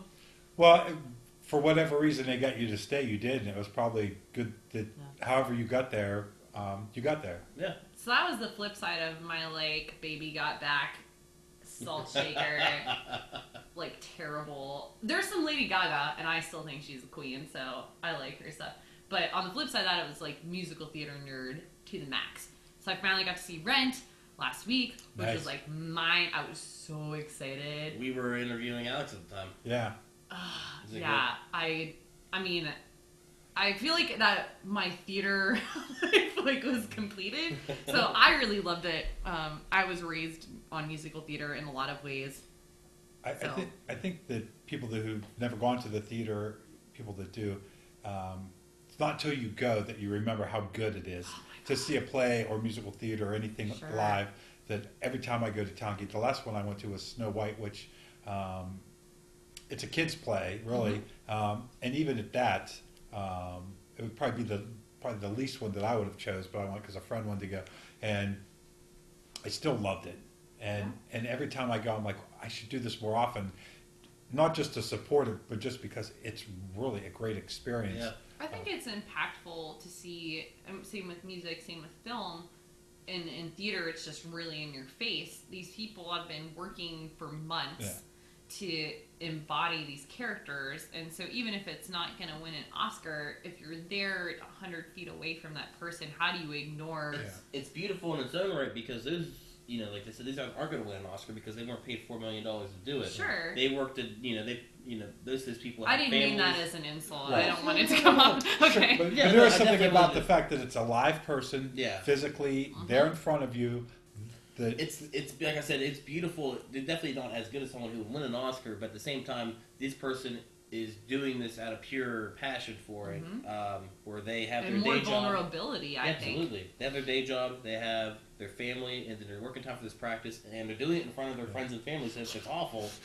So, and that's kind of like the intellectual side, but I think the emotional side is when you go there, that they just suck you in. You forget that guy's a lawyer and that guy's a pediatrician or whatever. And, they just suck you into the moment, and how cool that it's a real person that's doing this in front of you versus seeing something on a screen. There's something about that, the impact. Even for me, I think going to the theater, the movies where you're watching something as a group, oddly enough, as a filmmaker, it's odd that people get together and watch something that was created like a movie in a group, because most of the time when people do get together as an audience, it's to see something that's live. Film's one of the last things where people sit down and watch something that was recorded that you could just as easily watch at home. I don't know what that has to do with the price of beans, but it's something that occurred to me that you know who would know about the price of beans? Sam. Oh, she would. It's just going to depend on the weather. Well, seasonal item. Seasonal item beans. But with theater, I grew up listening to Rent. And I watched the movie because it came out during my lifetime. I was like, my friends at the cast parties, we would like act. It was like Rocky Horror Picture Show. I don't know if the audience is familiar with it. If you're bold, Google it. If you're not, then just leave it alone. Side story. My first time ever seeing Rocky Horror Picture Show was at the Warner Theater in Morgantown, where they had, I didn't know this movie was. I was sitting there and people were shouting. And now you're a convert. Roar, Jock! I'm like, what? What's going on? So, anywho, if you're intrigued, you should definitely look up Rocky Horror Picture Show. Susan Sarandon. But that's how Rent was almost for us, Gramp. Like, we would sing the songs to each other, and, like, everyone knew, like, this is my song, so you go and sing that part. So seeing it live, for me, it wasn't a local cast, but, like, it was so cool. I'm like, this is in Wheeling. There are mooning people. There are lots of same-sex couples. And, like, okay, 10 people left that are, like, not down with it and didn't know what they were getting into. Yeah. But, like, overall, the audience, it was so wonderful and so cool. And, like, I felt like Jake went with me, but I was like, I know every word to every song. But I felt that from the audience around me. And so that was really cool for me, because I didn't know if I was going to feel that way here in a full theater. It was sold out, so like I didn't know what everyone's perspective was coming into it, And it seems like, as we've said before, like there's a lot more there's commonalities, and we just need to kind of connect everybody and say, what are you into? So that brings me to something that I was thinking about earlier. You said that you and your friends all kind of bonded over rent. Mm-hmm. And I noticed that... Nerds, whatever. That was the time when I wasn't teased. I just wanted to put that out there. I find it interesting that it seems like in high school, music is the thing that me and my friends bonded over. And as I'm an adult, I think that I had this revelation, so that's why I'll bring it up to you guys this last week, that sense of humor is the thing that I find ties me to people. If we have the same sense of humor, when I can say my offensive, obscure, stupid jokes, and they can laugh, and almost everybody that I'm really close with are people that like to laugh, that they can make me laugh, and even further to that, I've realized that if you have people that you can laugh with, you can always go back and be serious, but you can't get to that level of laughter. Either people have that similar sense of humor and they can rise to that level naturally, or they can't. That doesn't mean you can't be friends with them or anything, but there's something about that sense of humor in common that's very pure, and everything else can kind of fill in after that. And I've noticed that thinking back after I had that thought about the people that have always been my best friends, and my younger brother Jeff, he and I are so close because we can just make each other laugh so hard riding in the car. And I don't know that it's useful information. Maybe it is a little bit in that it's something that I'm maybe a little bit more aware of, and if I'm not hitting it off with the person, maybe that's why. And I think sometimes too, we're talking about with youth and music and that sort of thing. That's a comfortable. Someone else has expressed it, and you're identifying with that emotion or that story that they're telling. You're still trying to figure yourself out. You're that whole awkward thing. And then you come to adulthood. At whatever point and whatever pace you happen Hopefully to 10 do that. years from now, maybe like in someday. But humor and being able to laugh at yourself, I think too, is really empowering and humbling at the same time, and also allows you to connect with other people in a different way. So you're not laughing as a form of power over someone. So like I said, I was teased. You guys aren't laughing at me. I don't feel that. Even if you're like, Sam, it's goofy that you guys danced to, or like knew all the words to Rent. If you go to the restroom, that's when we'll be laughing at you behind your back. And I think that now I can laugh at myself, and I'm more comfortable in that. And people who don't, and if you don't have that yet, it's hard to get to that point. I think you kind of have to turn a corner in your own identity. I don't know. Where you're like, it was the same with me when growing up and getting teased and stuff. I realized that they were just trying to row you, for lack of a better term. So even to that, that's when I started. I learned all that and did all that in high school. And you have a great sense of humor. But going underground, someone would be like, when I started working underground, the guys, you stupid college boy, like you blah blah. Just heckling. I'm not gonna knock on anybody for doing anything, but they keep would it down, say, Jake. Yeah, Jake's getting rowdy upstairs. He's preparing the table. But they would say something. I like screwing with people, and some people call it a sense of humor, but I just they would make fun of me, and I would just kind of like play into it, but make it more uncomfortable for them to keep going with it, because it's more funny to me if you're going to play this you're game. Better at it than them, probably. Louis C.K. used to have a thing. He said, when I want to argue with somebody, someone wanted to argue with me like a road rage thing, I would argue with them, but it'd be on my terms. So the guy would pull up to me and he'd say, why'd you cut me off? This is Louis C.K. talking. He'd be like, you know why? Because I want my fucking sweater back. I told you could borrow it, not have it. You're going to stretch it out with your big fucking head. So people would, especially when they... And then normal people who are good would laugh, right? Yeah, right? So people would dog on me, and they'd say something, be like underground somewhere, and they'd say something, and be like, oh, that's real gay of you, and blah, blah, blah, and I'd be like, oh, I bet it is real gay of me. Then I get close, and I put my hand on their shoulder, and then they would shut up, and actually, I remember one time, if people who don't know me, I can't grow hair. It's an autoimmune disease. I gotta preface this, but... Mark Amberg has it, too. Really? Occasionally. Occasionally. Yeah, he's a group with kids at his school. Sorry, Oh, continue. that's awesome. I didn't know that. Yeah, finish your keep describing. That's really awesome. Yeah. There's these dudes, and that's the whole culture. Like, if they screw with you, they like you. Same with the firehouse. Yeah, exactly. And if they don't make fun of you, then you're really not accepted. Right. So. But these ones dudes, they like really pushing you to be uncomfortable. And these two cats, they tried to, like, they're around me and they're wrestling, and one dude licked my head. Oh wow. It was really like, That sounds yeah. It's stupid stuff. I'm not interested in. And so I just start laughing like maniacally, and they're like, "What's so funny?" And I'm like, "Don't you get it, guys? I'm contagious." Your hair's gonna fall out. Will, that's amazing. They both went like stone white, and they were both just they just laughed. Oh my And God. I looked at the guy next to me, and I just started laughing. I was like, "This idiot." Did he laugh? Oh, that dude was dying. Yeah, and you're friends, right? Yeah, exactly. I was like, "This guy's like, what the hell just happened?" Well, I think one of the things that makes us be able to handle these situations is if you have a certain wit, that definitely helps with. Yeah. I'm starting to learn the more and more that you're honest with yourself, things like that can't hurt you. Mm-hmm. When you can they can't say anything to you that you don't already know. Right.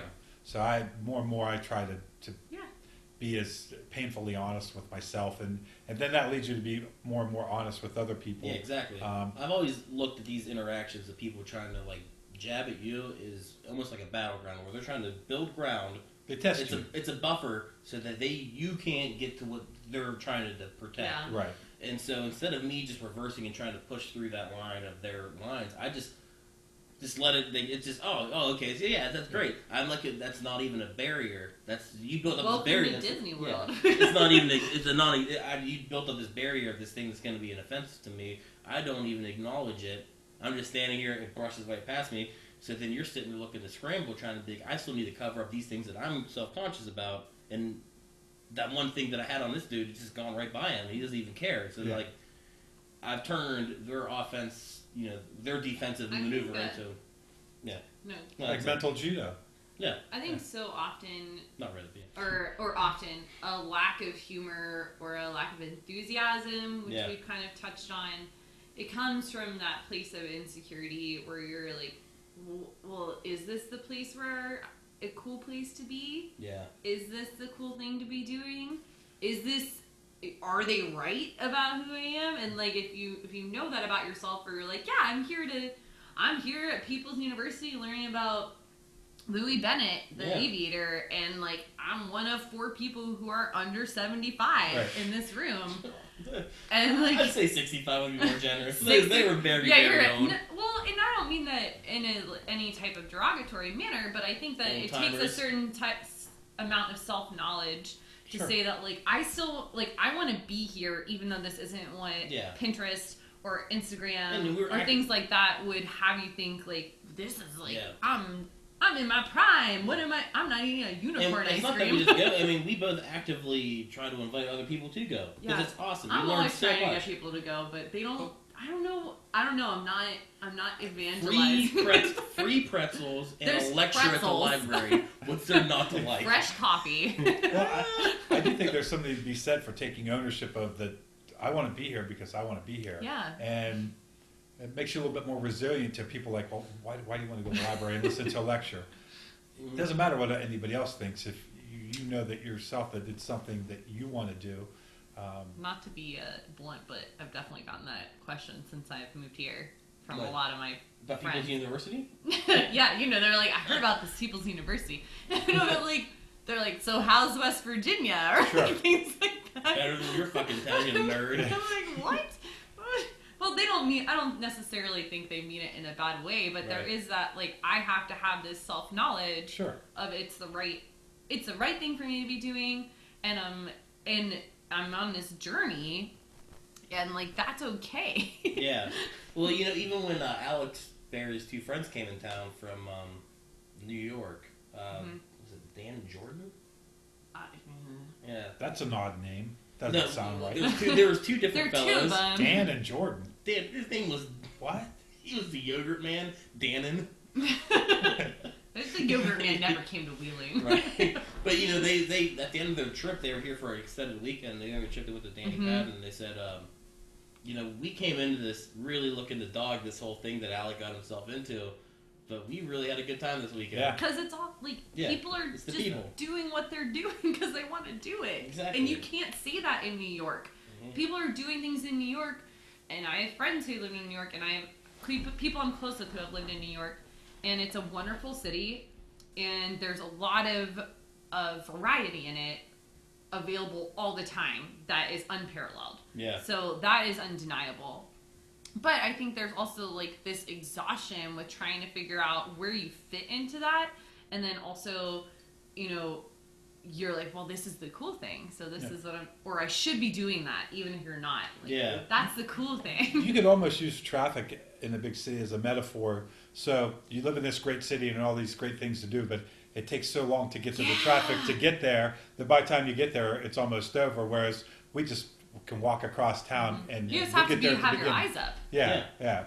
So it's right, literally. Yeah. I can imagine that mostly everybody that I went to high school with. Dead. I'm joking. Will. He's a celebrity. Yes. He's a celebrity. I'm going to throw my leg over the arm of your chair. That's a good lazy boy bought at Alco Furniture in Fallsview, West Virginia. You guys this is gross capitalism. These advertisements. It's family owned. There's nothing gross for about it. years, maybe. But I imagine, since most of them moved away, as I did right after high school, that when they see me at the reunion, they're like, well, what are you doing now? I'm like, well, I'm living around here. And they're probably like, oh, honey. Yeah. But sugar. But, yeah. So, but I don't feel that way. And maybe, hopefully, listening to this podcast, people will get the impression that wow, that's a really cool place to live, because I think everyone that we've done, people have said how much they like living here. We need to get someone on here just to shit talk Wheeling, just to bring it down. Well, guys, I love a big city. I really do. Yeah. Oh, I love going to Pittsburgh even. Yeah, you can get there. Pittsburgh's kind of big. Yeah. Going to New York here in a couple weeks, but so I I'm looking forward to that. Getting out of your pond, no matter what that pond is so important to your personal evolution. And Jake is a Wheeling native, or he's from Marshall County, but he grew up in Wheeling, and he's a Wheeling native, and he left, and we met, and when I met him, his manifesto in life is he just thinks that everyone should be able to be proud of where they're from. Sure. And I also think that reflects on our your self-knowledge, and I'm from West Virginia, or I live in West Virginia, or whatever it is, and owning that, or I lived in New York and I chose to leave New York, or I left and I came back. But having that perspective, getting that perspective, it doesn't matter if you're from a big city, if you're from Wheeling, it really doesn't matter. You need to get out of your zone that you grew up in. Otherwise, you're never going to learn who you are, because you're going to always be in a context. Absolutely. Well, I think, wherever you live, you should say nice things about it or live somewhere else. Yeah. But yeah, there is some. I'm glad that I left and kind of found myself first at college and then living in Dayton, and had experiences that I would never have had around here. But that it was nice to be able to take all that and then bring it back. Mm-hmm. And of course, the valley has changed so much since I left. And there's something just about, we said, it's nice to go to a big city or to go camping. And there's a theory behind travel that I heard once that's where you really find yourself. When you strip away all the things that are usual to you, all your typical things, you're in a new environment, especially if you travel by yourself. But even in a group, you're forced to find who you really are, because all the conventions and all the things that you think of as being part of your life. I think. Sorry, I'm interrupting. Well, and that's sketch. You're the guest. Yeah, it's your guest. But I'm going to keep talking. No, go finish, James. So, one of the thoughts I've always had is that really it doesn't happen very often, and nor should it maybe. Yeah. But you could pick up and start a completely different life, and people have done it a million times throughout the ages. The life that you're living is just a construct that you've come up with. Yeah. That you could literally tomorrow be living somewhere else. I mean, I could buy a plane ticket and they make it work. Yeah, and you could be living a completely different life, and people have done it. Henry Rollins is one of those guys. Yeah. He'll pick a place on the map and he'll go there for 6 weeks. And I wish I had that kind of courage. But You it imagine, takes a certain type of person. Even to be more morbid with it, not to be morbid, Will. but you know, Boo. you see somebody who was in a car accident and paralyzed, or they lost their arm or something, and people are like, "Oh, how do you manage to do? Like, how do you keep going?" And they're just like, "I don't know. I just keep waking up. You keep living." and oftentimes, If you're in somewhere, if you move cross country, you don't know anybody. What are you gonna do? Sit there and cry? No, you're just gonna wake up. You're gonna go to work. You're gonna find a job. You're gonna make it work. and that is, I think, sometimes Human nature. It is human nature. We will The always resilient, the scrappiness. Like, and it's good to be pushed outside of your comfort zone. I've finally realized in myself that I like that whole idea of jumping and building a parachute on the way down. That once I heard that saying, I really liked it. Yeah. So then I don't know. It's something Sometimes about. I also say building the bridge as you're walking. Well, the same concept, right? It's something about turning 50, which I didn't really think that was that big of a deal at the time. But all of a sudden, all these different life philosophies are starting to come back to me, and or starting to come to me, and that when I look back on my life, which I guess I never really did much before, I realized that I'm always putting myself in situations where, and maybe the stakes aren't necessarily high, but even like I was telling somebody tonight, the podcast, I don't think about what we're going to talk about before we do it. Will asked me earlier, he's like, what are you going to talk about? I had no idea what I was going to talk about. Somebody knows. I was hoping she had an idea. More and more, I find that I like the situations where you just figure it out when you get there, and have it builds a lot of confidence that. But still having intention, like you were saying, so that's kind of an interesting balance. Well, and I think you learn to rely on your skills. The more you do it, the more you realize that you can do it, and if you fail, it's okay. And well, that's the other thing. Yeah. In fact, if you fail, no, failing is great. You learn so much more from your failures than from when you do well. I think as long as emotionally you don't let it get you down. Yeah, failing is. My college GPA was anything. You could fail awful a lot and still get out ahead. Back on the travel point, I think that something people mistake often. They're like, I really need to get super far away. Yeah. It needs to be like, I need to go to Thailand to understand who I am. And it's great if you're able to go to Thailand and you want to go there, you should. Yeah. But like, I'm living right now in a place that's 4 hours from where I grew up from, and it's totally different, and I'm really having to do more soul. It's a different environment. I think that people kind of underestimate the things that are within a 5-hour drive, especially here. We're really centrally located to a lot of, we're like 5 hours from the closest part of Canada, I think, here. So the good part. The best part. Well, but like I don't think that's expressed enough. There's a lot of exoticism, and like it's great to travel abroad, and all of that is really cool. But do you really know what it means to like live in the country that we live in, and all about where we are, before you're gonna go abroad and be like, I'm an American in this country? Well, no, you're like this person from this one place, that this is your first experience where you're out of that context. So I really have loved, and through Jake, we both have a passion for this, like the road trip. It's really underrated. Yeah. I think that people it's less stressful. And you're a motorcyclist, so I'm sure you know, and I know Will gets it. Biker. There you go, biker. A biker. It's more rugged. I'm trying to be. He's flexing. No, I'm just kidding. But I think that's something to kind of inform people of it and show them that you don't need to get on a plane or buy a $600 plane ticket to get somewhere to go out of your comfort zone. Sure. You can reach that much more easily. And you know, it's to kind of tie that point and the previous point together with do it. You know, I have an issue. Tied up, baby. All these points. Tied up. No, it's gonna be. You're gonna like that wasn't even tied together. I don't know what you're talking about. It was so loose, man. It's falling apart. Do my finger to hold it down. Make a nice bow. Do the loop and pull the shoes are looking cool. Now it's SpongeBob. Oh. You know, talking about politics, I have a hard time. People at work are they get very like, oh, you know, we have this trouble with ISIS and this, that. We need to just go there and bomb them. And you're like, you try to explain these people. Make them a sandwich. They have a reason for why they're so upset with us. They have a reason for what's going on. They weren't just angry because they woke up one day and they said, these white fat Americans need to all die. they need to and then I started thinking, it's extremely hard to explain to somebody the poverty, the issues that the Middle East is having to somebody who's never left Belmont County. Right.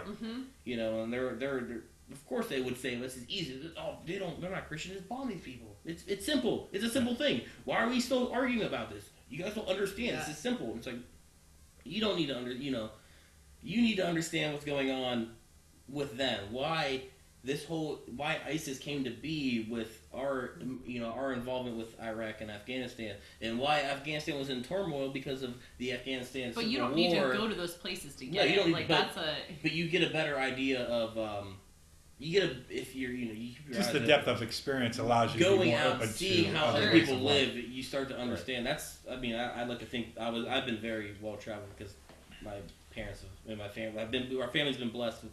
My parents have, allowed me to travel a lot. And prioritized it. Yeah, exactly. I agree. If you've never had those experiences, you just assume that everybody kind of works off of your same model. Where the more you travel and you see the way different people live, it gives you a better understanding of the fact that not everybody lives this way. I know Bob Gaudio, when I was talking to him. Very good podcast. Thank you. Yeah, I thought I he was was listening to that great. earlier at the wellness center.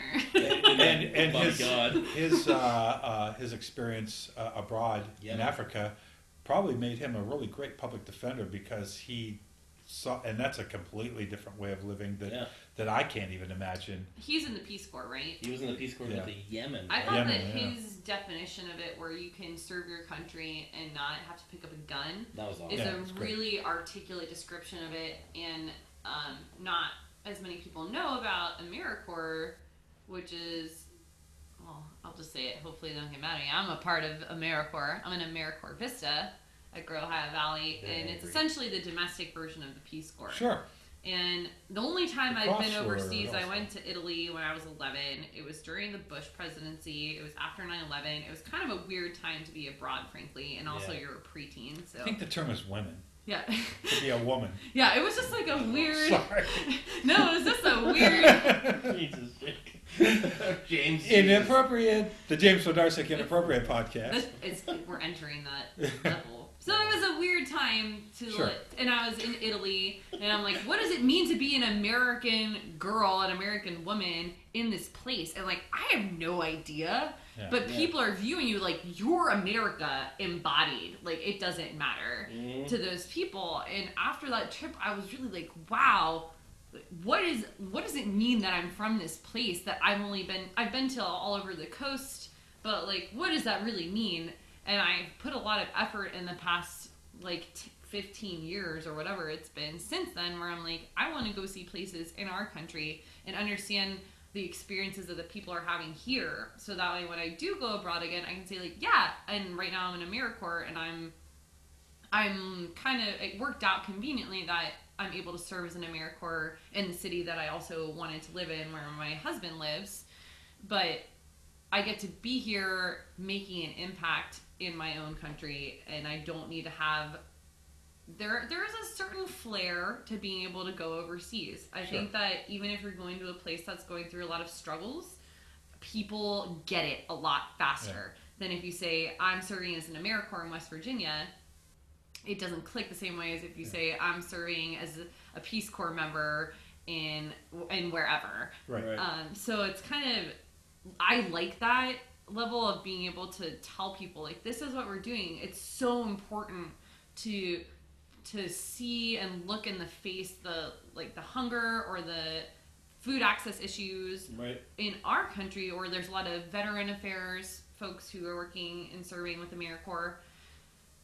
We don't talk about them that much. Yeah. And I'm interacting with the people who are like there on the ground in our communities. Maybe it's not a famine area or a battleground, but it's American civilians helping American civilians, and hopefully there's no shortage of problems in the world. So if you can help people abroad, that's fine. Do it all. But if you can help people locally, the idea that you're working towards helping people in whatever way that you can, I think that's all good. God, on the podcast, he did it well. I'm gonna butcher his quote, but he said, it's all about your frame of reference, and if seeing poverty as he saw in Yemen, I bet it's hard explain this to people here, but even going to Wyoming County, Clay County, Sure. Dow County, going from our middle class life here down there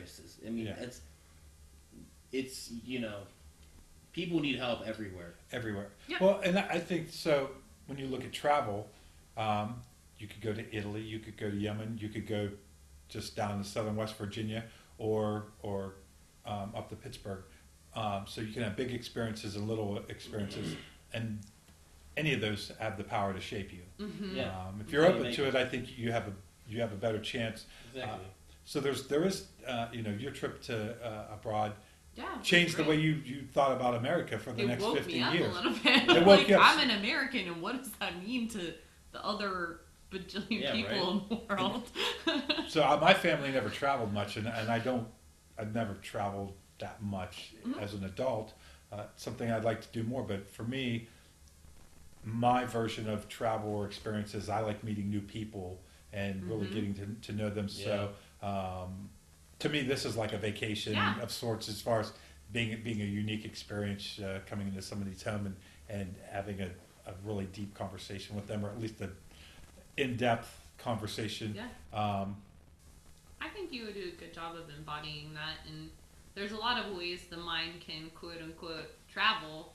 Right. It can be through books, it can be through conversation. Drugs. Alright, well, alright, there you go. That's the shitty joke of the day. But But like, and it's all valid, it's all beautiful, and don't undervalue whatever way you're pursuing Right. it too. Like, Yeah. well, and that probably comes to the overall theme of make the best of what you have. So whatever the situation is, try to mine it for as much gold as you can. And I even look at I heard someone, it was Guy Ritchie, I think, was talking about the hero's journey, and at some point you go into the dragon's den, and that's kind of, I equate that to when things aren't really going your way in life. But what made me feel really good about it, he said, that's where the gold is. You have to go into the dragon's den to mine the gold, and it made me think, so when you've gone through hard times and everything's not going your way, what can you get out of it? what are you going to get out of it? And the fact is, sometimes you have to cast off these different things in life that maybe are a source of comfort, but maybe they're also things that are holding you back. So I'm seeing all these different religions and different cultures. They have completely different philosophies, but they all come around to the same thing, and that is that there's good and bad in everything. So you have the yin and yang that I see everywhere, and the more that I try to view life through that filter, of where whatever bad is going on, I always think, man, someday I'm going to look back and see that I got something out of this. You can't see it now, and it sucks, but you'll figure it out. And those overlying principles, I think, comfort me. I don't know what that has to do with how we got to We're that getting point. very deep. Deep. I like it. I'm all about this. Deep mentally, deep in time, I'm Well, I sure. don't think. Yeah, we're getting it. Yeah. All right, y'all. I think we've probably covered enough ground, and Jake's probably wondering where you are for dinner. He's Yeah, weeping. he's stomping. He's stopping on. He's eating dinner and he's in bed. He can get out of bed to finish dinner. I'm like, heat it up. Yeah. Well, Samantha, being someone who I've always enjoyed running into out and about Yeah. in town, but never really getting to talk to, it was great to get to know you better, and I feel like we've become better friends. And Will, as always, you annoy the crap out of me. Try my You're a best to- doofus. But I bought the extra microphone, so I guess I'm stuck with And it. he gave us a beer. No, yeah. Thank you. Yeah. Thank you, Will. I appreciate you taking the time to co-host, and Anytime, man. look forward to doing many more of these with you. And Sam, you get one of your lady friends Yeah. to come on and talk about their girly things. Yeah. Yeah. We're gonna overwhelm y'all. Y'all. You won't even know. We'll have to pause and explain. That's right. This is what women call. Yeah. Let me translate. Well, until the next time, everybody, thank you for tuning in, and thanks for being guests. Yeah. And Thank you. see ya. Hey, give a shit. Happy Mother's Day. if Happy it's Mother's Day. relevant Happy Mother's when this Day. Love you, airs. Chris. Well done, y'all. That was good.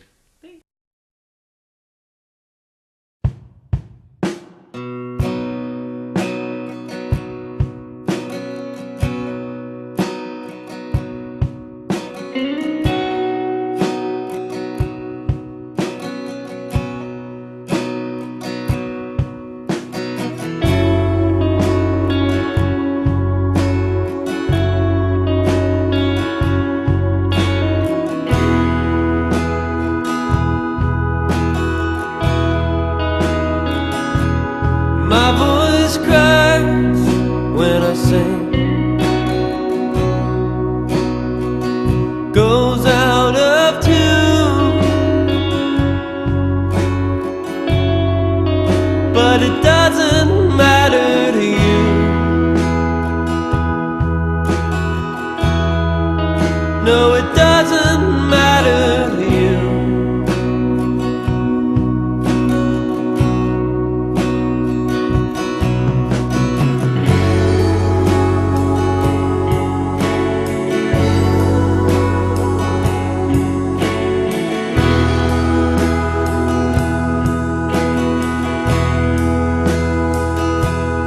I say things when I'm mad. No, I'm a liar. You know that they aren't true. You know they're never true.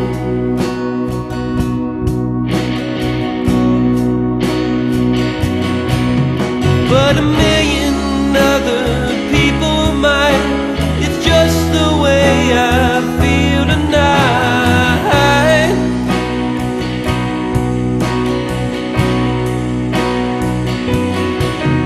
When the lights come on and the reel is hot, you're everything you know you're not.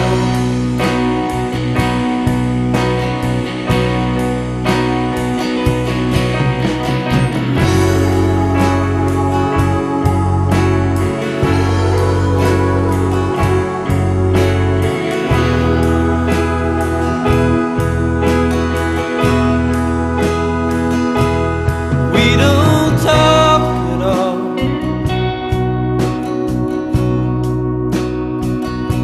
Throughout the day, but you always seem to make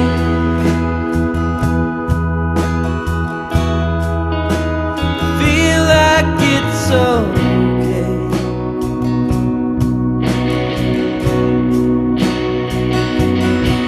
But when their makeup fails to hide the lines of the toll it takes to be the perfect classified,